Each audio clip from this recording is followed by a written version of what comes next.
아마 여러분들은 보험 한두 개든 다 가지고 계실 것입니다.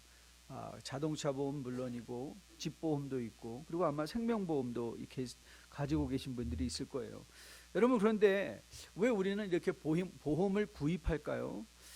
물론 안전을 위해서죠. 미래 혹시 닥칠 수 있는 재앙들에 대해서, 재난에 대해서, 사고에 대해서 우리가 그때 가서 번잡해지지 아니하도록 미리 미래를 준비하는 마음으로 보험을 들고는 합니다.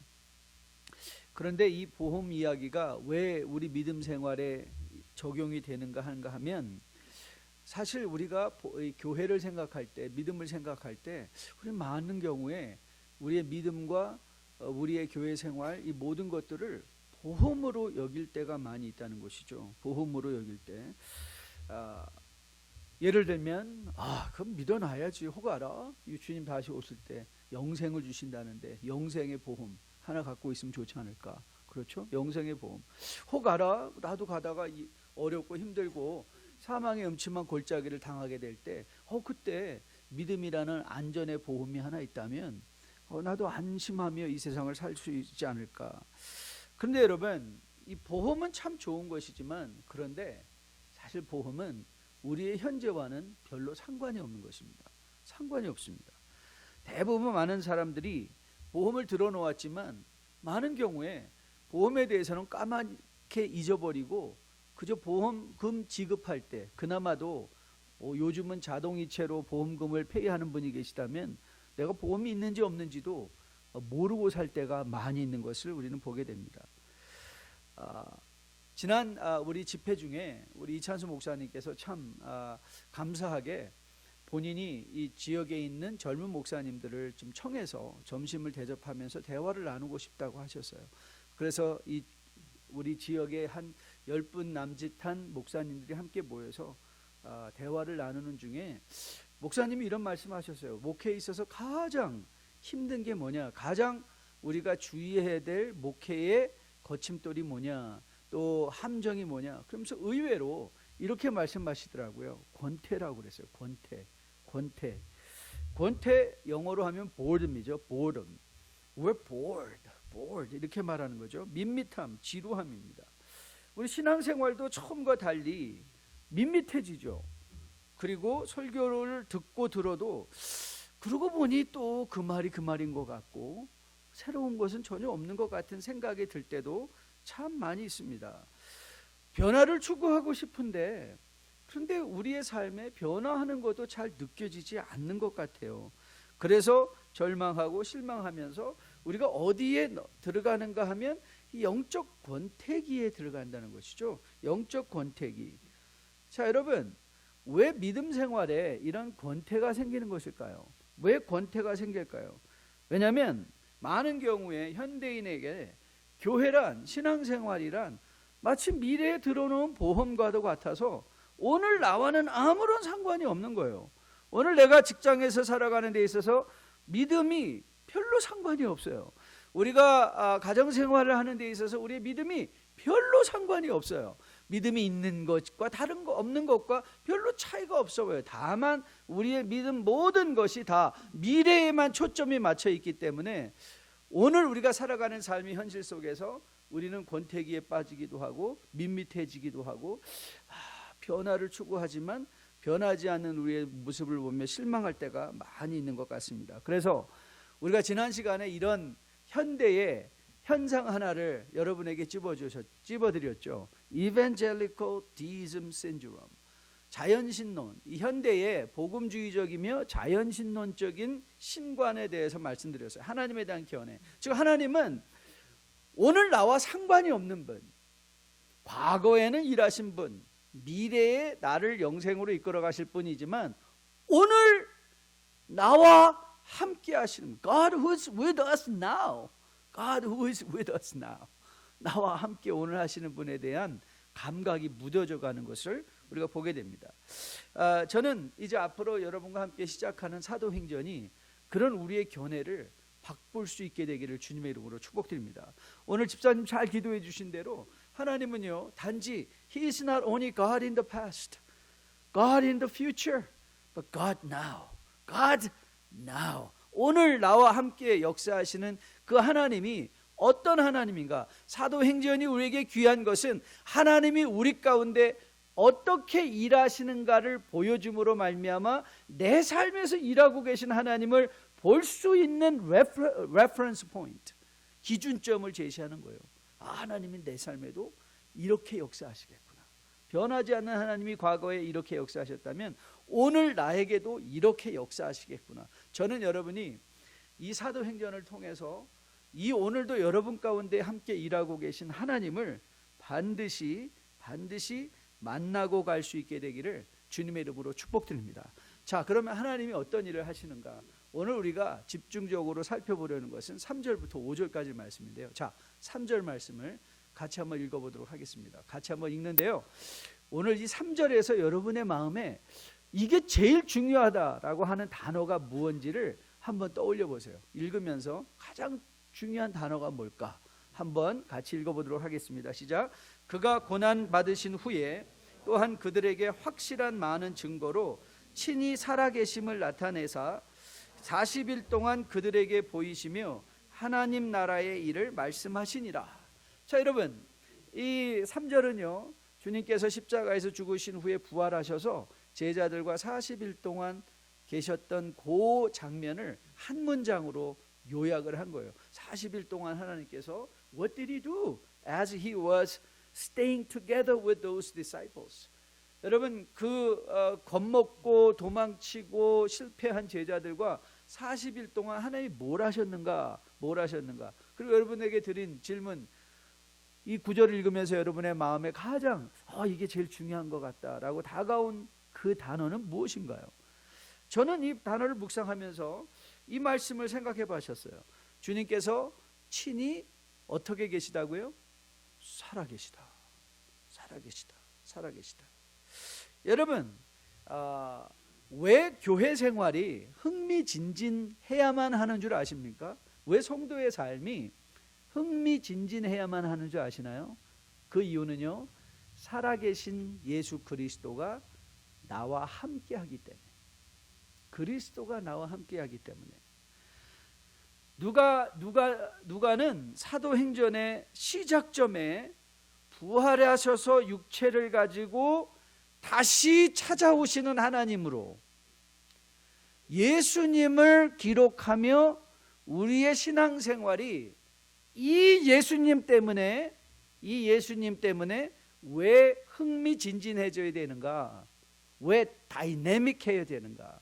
권태에 빠질 여유가 없는 다이내믹한 신앙생활을 해야 하는가를 말하고 싶은 거예요. 자, 그러면 주님께서 부활하신 후에 어떤 일을 하셨나요? 자, 오늘 본문을 다시 한번 보면 3절 말씀에 주님께서 40일 동안 하셨던 일의 내용을 우리에게 소개하고 있죠. 뭘 말하고 있죠? 그렇게 한번 3절을 다시 한번 보실까요? 3절, 그가 고난 받으신 후에 또한 그들에게 확실한 많은 증거로 친히 살아계심을 나타내 주셨고요, 40일 동안 그들에게 보이시며 뭘 하셨어요? 하나님 나라의 일을 말씀하셨다는 거예요. 여러분, 우리가 언제 믿음 생활을 하면서 exciting해지는가? 그 언젠가 하면요, 우리의 대화 속에 뭐가 등장할 때? 하나님 나라의 일이 등장할 때. 여러분, 왜 우리의 교회 안에서의 모임들이요 깝깝해지고 때로는 그 모임으로 인하여 서로에게 상처가 되고, 왜 그 모임으로 인하여 우리가 모였는데 그 모임으로 인하여 오히려 우리의 신앙생활이 퇴보하게 되는 이유가 어디인 줄 아십니까? 한번 여러분이 잘 들어보세요. 우리는 모여서 무슨 얘기하나? 가방 얘기하나? 차 얘기하나? 집 얘기하나? 골프 얘기하나? 운동 얘기하나? 여러분, 우리가 무엇을 말하고 있는가, 그 모임에 무엇을 말하고 있는가를 여러분 들어보실 수 있다면요, 우리의 영적 상태를 진단할 수 있어요. 예수님께서 이 땅에 40일 동안 제자들과 함께 하시면서 하신 일이 뭐라고요? 하나님의 나라를 일을 함께 나누고 계신 거예요. 하나님 나라의 일. 여러분, 누가가 주님이 부활하신 후에 주님께서 십자가에서 마지막으로 하신 말씀이 It is finished. 다 이루었다는 얘기였어요. 그런데 그 말은 다 이루었기 때문에 끝이 아니에요. 뭐가 다 이루어진 거예요? 그러니까 여러분 성경의 말씀을 읽을 때 주의해서 읽으셔야 돼요. It is finished. 그러면 다 이루었는데 왜 우리는 아직도 살고 있지? 다 이루었는데 왜 우리는 아직도 지금 여기에 있지? 그 이유는 뭘까요? 주님께서 다 이루신 일은 뭘까요? 여러분과 저를 위한 구원의 역사가 십자가에서 이루어졌다는 거예요. 그런데 우리가 늘 세례받을 때마다, 세례식을 할 때마다 우리가 메시지로 받는 그 메시지 기억하십니까? 구원은, 우리가 세례를 받는 것은 믿음, 구원의 시작이지, it is a beginning, not an end in itself. 그러니까 우리가 그게 자꾸 우리를 헷갈리게 하는, 착각하게 하는 이유 중에 또 하나예요. 우리는 자꾸 구원을 끝으로 생각을 해요. 그런데 구원은 시작이에요. 출애굽을 나온 후에 이스라엘 백성들이 광야를 지나 가나안에 가야 되듯이 우리가 구원받은 후에 우리의 삶 속에서 우리가 걸음을 걸어서 어디를 가는 거예요? 하나님의 임재로 충만한 천국까지 가는 날까지 우리는 광야를 견뎌내는 삶을 사는 것, 그게 우리가 부르심을 받고 있는 삶의 내용이죠. 즉 여러분과 저는 주님께서 It is finished, 내가 십자가에서 너희를 향한 구원의 역사를 이제 마쳤기에 나는 너와 상관이 없다가 아니라 이제는 나는 너와 함께 걷겠다, 같이 가겠다. I am going to go with you. 즉 다시 말하면 주님은 이 세상을 향하여 가지고 있던 이 사도행전 사건이 우리에게 제시하는 바 중요한 교훈은 뭐냐면, 주님이 가지고 계신 이 세상을 향한 그의 뜻을 이루어감에 있어서 이제는 우리와 함께 하시겠다. 함께 하시겠다. 하나님의 나라의 일이 단지 하나님의 일이 아니라 우리와 함께 이루어가는 하나님의 나라의 일이 되었다는 사실이죠. 저는 여러분과 저가 그러면 이 하나님은 우리를 통하여 예수님과 함께 뭘 하기 원하시는가? 여러분, 우리 인생에 익사이먼트를 가져오는 것, 이거는요 바로 이 질문을 던지는 거예요. 하나님은 지금 나와 함께 뭘 하기 원하시는가? 우리는 이 질문을 잘 안 던져요. 그리고 이런 질문들은요 우리를 좀 부담스럽게 해요. 그런데 여러분, 한번 이번 주간에 여러분이 홀로 할 수 있는 시간이 혹 있으시다면 한번 이 질문을 꼭 던져보세요. 하나님은 나와 함께 뭘 하기 원하시는가? 주님께서 제자들과 함께 하나님이 하시기 원하시는 일을 같이 하겠다고 오늘 사도행전은 말하고 있는데, 그럼 여러분 한번 그것을 퍼스널라이즈 하는 거죠. What does God want to do with me? With you, with my family. 우리 가정과 하나님은 어떤 일을 하고 싶어 하시는가? 저는 여러분이 이 질문 앞에 설 때 저는 여러분의 삶이 무언가 하나님으로부터 오는 하나님의 일에 대한 이 다이내믹, 그리고 흥미진진한 그 새로운 기분을 저는 꼭 회복할 수 있게 될 것으로 믿습니다. 결국 우리의 삶을 익사이팅하게 하는 것이 무엇인가? 성도의 삶을 익사이팅하게 하는 것은 여러분 무슨 사람이 아닙니다. 무슨 프로그램도 아닙니다. 사람은 변하고요, 프로그램은 시작됐다 끝나기도 하고요, 그러면서 결국 식상해지는 게 프로그램이거든요. 그런데 우리로 하여금 평생 동안 다함이 없는 에너지, 영적인 에너지를 갖게 하는 유일한 이유 하나 되라. 그거는 우리와 함께 하시는 하나님이 우리와 지금도 대화하고 계시다는 거예요. 그 예수님이 여러분에게 말을 걸어오세요. 야, 우리는 어떻게 살아야 될까? 야, 내가 너를 통해서 이런 일을 하고 싶어. 그런데 우리의 문제가 뭐죠? 세상의 바쁨 속에 정말 들어야 될 이 주님의 음성을 듣지 못하는 거죠. 하지만 여러분과 저는 얼마나 축복된 인생이에요. 하나님께서 그 바쁨에 톱니바퀴 속에서 내가 어디로 가는지도 모르고 정신없이 뛰고 있다가 하나님께서 여러분을 출애굽시키셔서 세상으로부터 오늘 여러분들을 쭉 빼오셔서 오늘 이 자리에 함께 앉아 우리는 그 질문을 하게 하는 거예요. 하나님은 나와 함께 무슨 일을 하기 원하실까? 하나님은 나와 함께 What does God want to do with me? 저는 여러분이 이 사도행전을 풀어가면서 이 질문이 꼭 여러분의 삶 가운데 구체적인 답으로 여러분의 마음판에 새겨줄 수 있게 되기를 주님의 이름으로 축복드립니다. 자, 그러면 오늘 하나님 주님께서 다시 살아나셔서 제자들과 함께 나누면서 나누셨던 이 하나님 나라의 일은 무엇일까? 하나님의 나라의 일은 무엇일까? 자, 하나님 나라의 일에 관련된 건 이제 계속 사도행전이 펼쳐가면서 이제 우리에게 다가올 것입니다. 오늘 저는 여러분과 오늘 이 하나님 나라의 일이라는 그 주제 전체를 두고 먼저 한번 생각해 보려고 해요. 이런 재미있는 예화가 있습니다. 여러분, 각 민족마다 독특한 특징들이 있지 않습니까? 독일 사람을 특징 짓는 중요한 정신 중에 하나는 준법 정신이래요. 독일 사람들은 그 법을 그렇게 잘 지킨다고 합니다. 그래서 이 배를 타고 가다가 배가 침몰하는데 이제 사람들이 뛰어내려야 되는데 아무도 안 뛰어내리는데 독일 사람들한테는 법이요 그럼 다 뛴대요. 뛰는 게 법이다 그러면 다 뛴대요.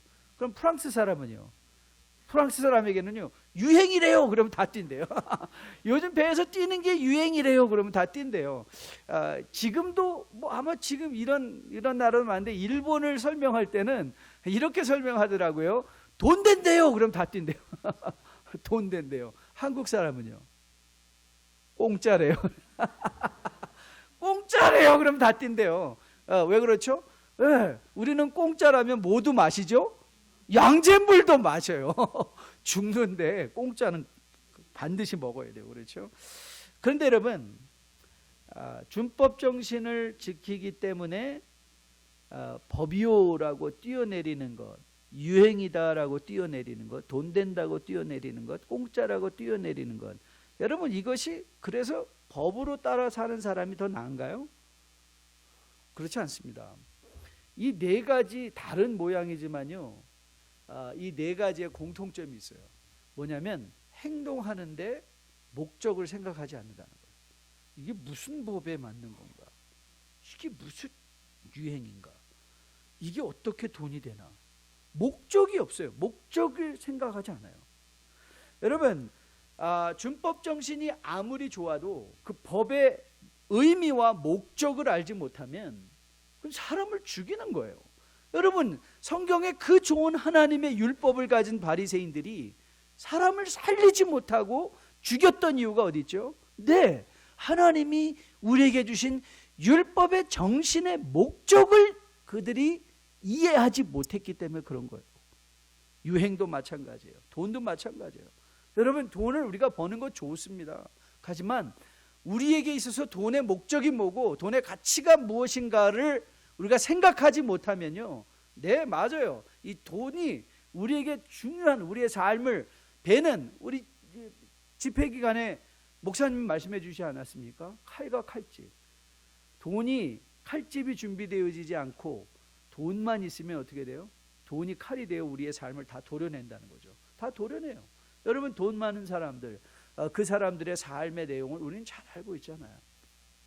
권태 속에 돈은 있는데 하고 싶은 일은 없고 아무것도 하고 싶지 않은, 그래서 쾌락을 추구하게 되는 거 여러분 보지 않습니까? 그게 돈이 칼이 된 상태 아니겠습니까? 여러분 공짜 좋아하면 안 됩니다. 이 세상에 공짜 없습니다. 세상에 여러분 공짜는 반드시 대가를 치러야 됩니다. 사람이 살아갈 때 목적의식이 없는 것만큼 그 인생을 피곤하는 게 없습니다. 제가 좋아하는 영어 표현 중에 이런 말이 있어요. Life is lost in living. 참 재밌죠? Life is lost. 인생을 잃어버렸는데 무엇 때문에? In living. 사는 것 때문에. 살다가 인생을 잃어버리는 거예요. 사는 것 때문에. 사는 것 속에 잃어버린 인생. 살다가 잊어버린 인생의 목표, 인생의 가치가 뭔가? 그게 life is lost 이 말이에요. 가치를 잃어버린 상태. 여러분, 중년이 되면 이런 위기를 많이 경험한다고 해요. 지금 한국에는 이미 황혼 이혼이 신혼 이혼을 앞섰다고 해요. 이제 결혼했다 젊은 사람들이 마음에 안 맞아요 하고 이혼하는 것보다 이제 이미 20, 30년 살아낸 사람들이 이혼하는 비율이 더 높아졌다는 거예요. 여러분 심각하지 않습니까? 중년이 되어서 갑자기 생각하죠. 남자들이 갑자기 살 빼고 뭐 오토바이 산다 그러고 그럼 주의하셔야 돼요. Their life is lost in living. 인생을 잃어버린 거예요. Life is lost. Life is lost. 어느 날 갑자기 문득 여인이 거울을 보고 서서 자기 얼굴을 바라보며 내가 지금까지 뭐 한 거지? 애들을 위해서 그렇게 고생했는데 이 녀석들은 엄마한테 전화 한 번 안 하고 남편과는 이제 더 이상 아무런 정도 없고 Where am I? What am I doing? Life is lost in living. 사는 것에 인생을 놓쳐버린 그런 때. 그래서 어떻게 합니까? 왜? 이상한 행동으로 가정이 파괴되는 것을 우리는 많이 보게 됩니다. 그러면 우리의 삶의 목표는 뭘까요?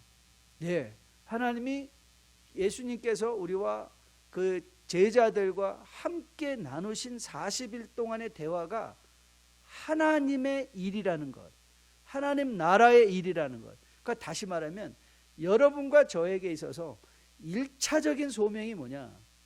First vocation. 하나님이 우리에게 주신 1차적인 소명. 이거는 남자나 여자나 아니면 자유자나 종이나 누구나 할 것 없이 동일하게 하나님께서 우리에게 주시는 1차적인 믿는 자들에게라면 하나님이 주시는 1차적인 소명이 있어요. 그게 뭐냐면 하나님 나라의 일이에요. 하나님 나라의 일. 그리고 나머지 모든 것은 second vocation. 2차적인 소명이 되는 거예요. 내가 여러분들이 혹시 사업을 운영하고 있다면 그 사업이 목적이 아니라 그게 first vocation이 아니라 여러분이 던져야 될 질문은 내가 하는 사업이 하나님 나라에 어떤 일을 미치는가. 어머니라면 우리가 자녀들을 양육하는데 우리 자녀들을 좋은 대학에 보내고 싶은데 여러분들이 좋은 대학을 보내는 게 목적이 아니라 왜 우리는 우리 자녀가 하나님 나라에 좋은 대학을 가서 어떤 일을 할 수 있을까? 그 목적이 먼저 세워지지 않으면요, 우리는 life is lost in living. 사는 것 속에 잃어버린. 그렇죠? 다음 주에 제가 여러분과 나눌 칼럼이 저 요즘 계속 복귀하고 있거든요. 집회 복귀를 하고 있는데 그 중에 또 하나가 뭐냐면 꿈 넘어 꿈이에요. 꿈 넘어 꿈. 그 건강해져서 뭐 할 거냐? 좋은 대학 가서 뭐 할 거냐? 아이들에게 너 좋은 대학 가야 돼, 좋은 대학 가야 돼. 그래서 애들이 좋은 대학 갔어요. 그 다음에는 꿈이 없어요. 그래서 좋은 대학 가서 다 자퇴해버리고 많은 경우에 자살하는 아이들도 있고 그래서 끝이 나요. 왜요? 꿈 넘어 꿈이 없는 거죠. 하나님 나라의 일, 우리가 이 땅에 부르심을 받고 있는 1차적 소명에 대한 이해가 없을 때 우리는 그런 일을 경험하는 것이죠.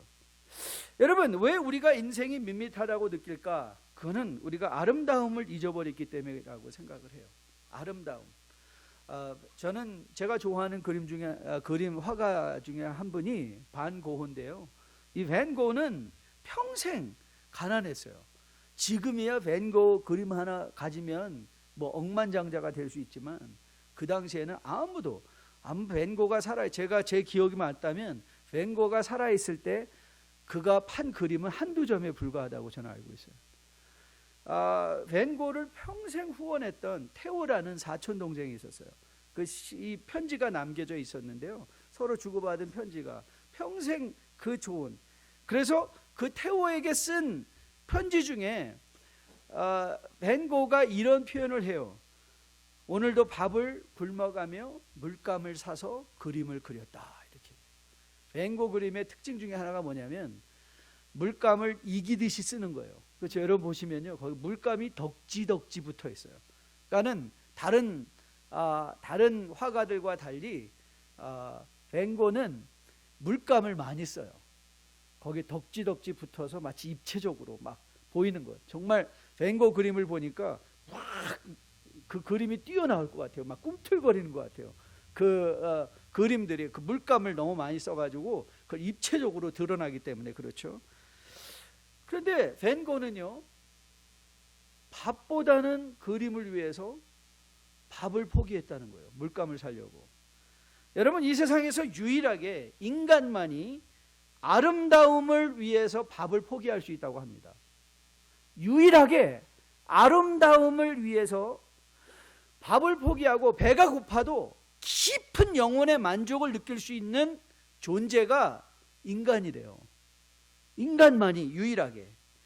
여러분, 우리가 하나님 나라의 그 일에 아름다움을, 하나님의 아름다움을, 하나님의 임재의 충만함을 체험하면요, 우리는 밥을 굶어가면서도 물감을 사서 자기 마음속에 있던 아름다움을 표출하고자 했던 그 화가와도 같이 우리는 배가 고파도 만족할 수 있는, 보람을 느낄 수 있는 삶을 살 수 있다는 거예요. 그게 하나님 나라의 일이에요.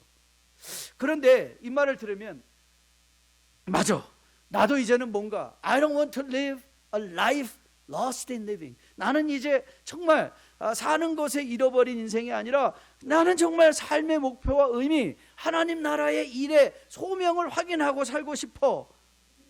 그래서 결단을 하지만 조금 앉아서 생각하다 보면 이런 생각이 들죠. 내가 지금 이 처지에 뭘 할 수 있을까? What can I do now?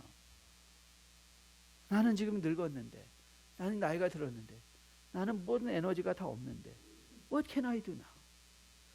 저는 성경을 공부하면서 늘 놀라는 사실은 뭐냐면 성경이 너무 구체적이라는 거예요. 우리의 그런 감정의 상태를 잘 알고 그 감정 속에 우리가 가야 될 걸음들을 보여준다는 사실이죠. 오늘 본문이 하나님의 나라의 일을 한다는 것을 어떻게 할 것이냐, 언제 할 것이냐, 어떻게 할 것이냐, 언제 할 것이냐를 잘 보여주고 있어요. 잘 보여주고 있어요. 자, 한번 그 사실을 한번 살펴볼게요. 4절과 5절에서 하나님의 나라 일을 한다는 것의 how and when, 그걸 우리에게 설명해 주고 있는데요. 한번 4절과 5절을 같이 한번 읽어보겠습니다. 같이 읽습니다. 시작. 사도와 함께 모이사 그들에게 분부하여 이르시되 예루살렘을 떠나지 말고 내게서 들은 바 아버지께서 약속하신 것을 기다리라. 요한은 물로 세례를 베풀었으나 너희는 맨날이 못되어 성령으로 세례를 받으리라 하셨느니라. 자, 오늘 저는 5절부터 시작을 하려고 해요. 우리가 하나님의 나라의 일을 시작할 때, 우리의 마음속에 하나님의 나라가 아름다움으로 다가올 때, 그때가 언젠가면 우리의 감각이 살아나는데요. 그 감각이 살아난다는 것은 무엇인가 하면 성령의 세례를 받았을 때인 거예요. 성령의 세례. 자, 그러면 이 성령의 세례가 뭐냐는 거예요. 성령의 세례가 뭔가? 우리는 잘 알고 있죠. 바울이 고린도전서 12장 3절에서 그러므로 내가 너희에게 알리노니 하나님의 영으로 말하는 자는 누구든지 예수를 저주할 자라 하지 아니하고 또 성령으로 아니하고는 누구든지 예수를 주시라 할 수 없느니라 그랬어요. 자, 그러면 자, 사랑하는 성도 여러분, 여러분은 예수 그리스도가 여러분의 인생의 주인이십니까? 대답하시라고요. 예수 그리스도가 여러분의 인생의 주인이십니까? 오늘 여기서 아멘이라고 외친 모든 분들은요, 오늘 바울의 말에 의하면 뭐가 확인된 거예요? 성령이 우리 안에서 일하지 아니하시고는 그 고백을 할 수 없다는 거예요. 그럼 우리는 이미 우리 안에 성령이 일하고 계신 것을 알 수 있죠. 여러분, 마가복음 8장에서 베드로가 주는 그리스도신이다 라고 말을 하면서 우리는 이미 그 안에 성령이 역사하고 있었던 것을 알게 됩니다.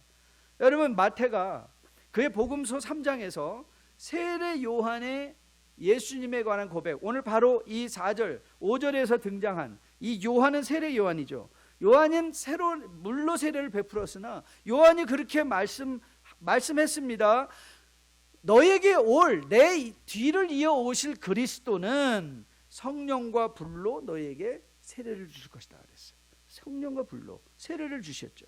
자, 그러면 오늘 이 말씀에 등장한 이 사도행전에 너희가 성령의 세례를 받으라, 성령을 받으라라는 말의 의미가 무엇일까? 자, 아까도 말씀드렸습니다.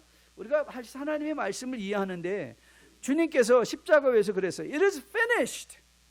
그럼 여러분들이 이제 질문을 던져야 되죠. What is finished? 뭐가 끝난 거야? 아직도 이렇게 계속되고 있는데. 자, 주님께서 말씀하신 다 이루었다라고 할 때 그 다 이룸은 뭐죠? 너희를 위한 구원의 모든 조건이 충족됐다. 죄를 주님께서 지고 죽으시고 살아나셨다. 구원의 모든 가능성이 이제 그리스도의 희생과 부활을 통해서 충족된 차원의 finished, 이게 끝난 거 아니에요? 자, 그러면 오늘 여기서 본문에서 성령을 받으라라는 말의 의미는 무엇일까? 자, 보세요. 마가복음 8장에 보면 8장이 마가복음에서는 굉장히 중요합니다. 마가에게 있어서 8장이 중요하냐면, 왜냐하면 8장부터 주님께서 십자가를 향한 사역의 시작이 8장부터 되는데요. 그 8장에서 어떻게 말하고 있는가 하면 이런 말씀이 등장합니다. 8장 31절인데요. 인자가 많은 고난을 받고 장로들과 대제사장들과 서기관들에게 버림받아 죽임을 당하고 사흘 만에 살아나야 될 것을 비로소 그들에게 가르치시니라. 그런데 여기서 이 비로소라는 단어 때문에 우리는 한국말이 아주 월등한 트랜슬레이션이에요. 좋은 번역이에요. 비로소라는 단어 때문에. 영어는 그런데 우리 한국말보다 더 확실하게 번역을 해놨어요. 이 31절을 어떻게 시작했는가 하면 And he began to teach them that, 주님께서 어떻게 고난을 받고 죽으시고 살아나실 것인가를 he began to teach. 그러니까 여러분, 주님의 사역의 가장 중요한 게 뭐였죠? 가르치시는 거예요. 그럼 주님이 그 전에는 안 가르치셨나요? 가르치셨어요. 마가복음 8장 이전에도 주님의 사역의 중심은 가르치시는 사역이셨어요. 그럼 마가복음 8장에서 he began to teach. 그러면 무엇을 가르치기를 시작하셨다는 걸까요? 이제 주님께서 가르치신 바 그 가르침의 내용이 변화가 있었다는 거죠. 그렇죠. 이제 변화가 있는 거예요. 무슨 변화? 십자가에 대한 교훈을 가르치시기 시작하셨다. 자, 오늘 여기서 너희가 성령의 세례를 받으라라는 것은 없던 성령이 오늘 우리에게 역사하는 차원이 아니라 이제 너희에게 임한 성령이 어떻게 새로운 일을 하실 것인가? New phase of the work of the Spirit. 이 성령이 우리 안에 어떤 일을 하실 것인가에 대한 교훈을 받으라는 거예요. 그러니까 즉 다시 말하면 성령은 예수 믿는 모든 자에게 이미 오셔서 역사하고 계신 분이신데 이제 그리스도와 함께 믿는 바 하나님의 일을 묵상하고 생각하는 자들에게 성령이 우리와 한 팀이 되어 열어갈 하나님의 일들이 있다는 거예요. 우리가 신앙생활할 때 구원이 목표가 되어서 구원을 받아서 세례받는 것이 끝인 줄 알기 때문에 우리는 이 생각을 하지 못하는 거예요. 많은 경우에 성도들이 꿈 넘어 꿈이 없어요. 구원을 받은 후에 그 꿈이 뭐냐? 내가 하나님의 구원을 받은 후에 그 너머의 꿈, 내 구원의 목적은 뭐냐? 내가 하나님 앞에 은혜 받은 은혜의 목적은 뭐냐? 내가 하나님 앞에 은혜를 통하여 물질을 얻은 이 물질의 목적은 뭐냐? 꿈 넘어 꿈에 대한 생각이 거려되어 있기 때문에 권태에 빠져요. 그리고 자극적인 것만을 쫓아다니게 되는 것이죠. 저는 여러분과 저가 우리 안에 이미 역사하고 계신 이 성령의 함께 하심, 성령의 일하심을 오늘 다시 한번 확인받으시고 저는 여러분이 그 성령님과 함께 하나님의 일을 도모할 수 있는 여러분 되시기를 주님의 이름으로 축복드립니다. 한번 물어보세요. 하나님은 나를 왜 구원시켜 주셨어요? 하나님은 왜 저를 이 뉴라이프 교회에 오게 하셨어요? 하나님은 왜 저를 이 미국에 이민 오게 하셨어요? 하나님 우리 자녀들을 왜 그 학교에 보내시기를 원하세요? 물어보세요. 그러면 저는 여러분의 삶에 성령과 함께 열어갈 하나님 나라의 일들이 보이게 될 것으로 확실하게 믿습니다. 그리고 여러분, 이제 그러면 이 성령과 어떻게 일할 것인가의 문제가 4절에서 해결되고 있습니다. 자, 4절 말씀 보시면 4절에 뭐라고 나와 있죠? 예루살렘을 떠나지 말고, 그렇죠.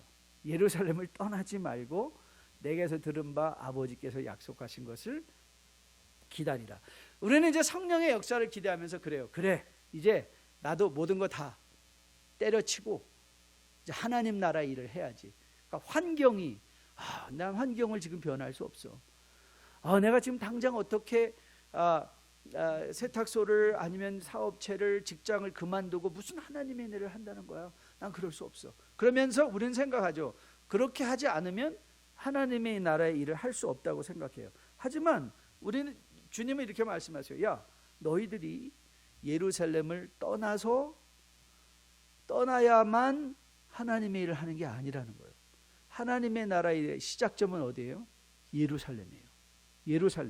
예루살렘. 환경이 아니에요. 그런데 우리는 하나님의 나라 일을 한다고 할 때 우리의 마음에 들어오는 생각 중에 하나가 뭐냐면 조급함이에요. 우리는 갑자기 조급해져요. 빨리 뭘 해야 될 것처럼, 뭘 자꾸 그만두고 해야 될 것처럼. 그래서 하나님의 나라 일을 내가 빨리 직장을 그만두고 이 일을 해야 되는데 그게 아니라고 여러분에게 늘 말씀드리죠. 여러분, 그러다가 성급하게 조급하게 이상한 데 가서 이상한 성령 받고 와가지고 오히려 자기 가정과 이 교회를 더 혼란스럽게 하는 경우가 참 많이 있어요. 왜냐하면 이 세상에는요, 이상한 성령이 아니죠, 이상한 영의 역사들이 너무 많거든요. 이건 내 영이지 하나님의 영이 아닌 경우가 너무 많이 있을 때가 있어요. 우리가 거기에 분별력이 없어질 때가 있다는 것이죠. 여러분, 오늘 말씀은 우리가 하나님의 백성으로 정말 한 마음과 한 뜻을 가지고 사역하고 살기 위하여 우리가 해야 될 일은 뭐냐면, 내가 지금 처한 삶의 현장에서 하나님을 생각하는 삶을 살라는 거예요. 딴 데 가지 말고, 딴 일 하려 하지 말고, 하나님이 우리에게 원하고 계신 그 일을 오늘 할 수 있도록 내 일 가운데 하나님의 임재를 의식하라는 것이죠.